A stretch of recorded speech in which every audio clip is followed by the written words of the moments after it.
Well, there's a definition of right and wrong. There is, and So you believe there's a kind of innate objective set of right and wrong things? yes, Okay. there is. And is that spawned from God, do you think, or has that kind of always been part of this earth?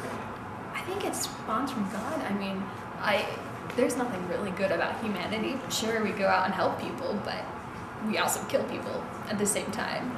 I think it is from God because humans probably wouldn't have naturally created those rules, you know? No, I think beauty is an objective thing, and it's not. You know, people can appreciate beauty different ways and subjectively or whatever, and like some people can appreciate things, but true beauty or beauty is for, you know, beauty and whatever.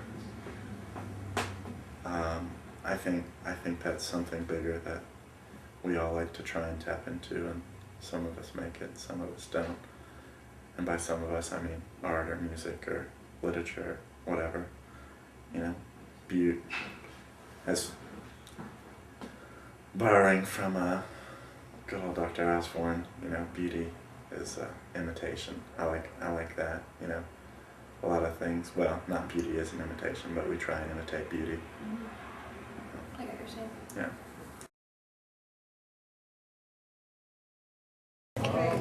Let me see. I'm trying to reword this. Okay. Do you think happiness is a feeling, or do you think it's a virtue? Do you think it comes from being virtuous? I think happiness comes from knowing Jesus Christ, knowing who you are, and knowing who other people are that you live with and work with. So, what brings you happiness?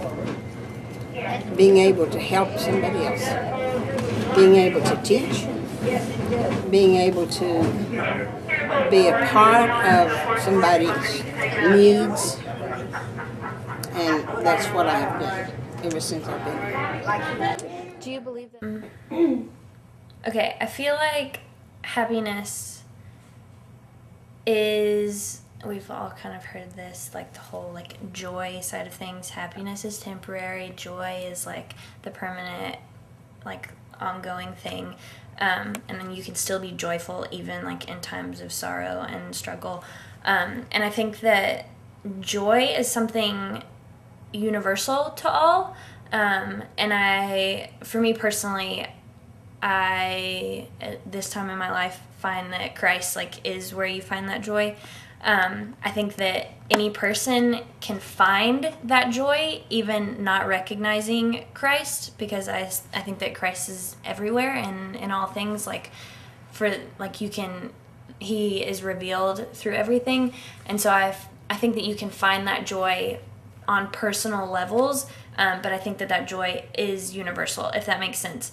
And I think that one thing I learned in one of my classes, spiritual formation with Dr. Curtis a couple years ago, is that one of the, like whenever there's something that you super duper enjoy doing, and like that's when you feel the most alive, that's where you find like your true joy. And I think that's where you find that you're worshiping as well, because you're enjoying what you're doing. And if taking a jog every day is where you feel the most alive, then go do it and worship in it and feel alive and be the creation that you were created to be. And I think that that each individual has their own little thing that makes them feel alive, and whether it's painting or making music or making movies or talking to someone or laughing or sitting and watching TV, which that's doubtful, but each person I think can find that happiness and tap into that joy, whether they realize it to be what I think is Christ or not.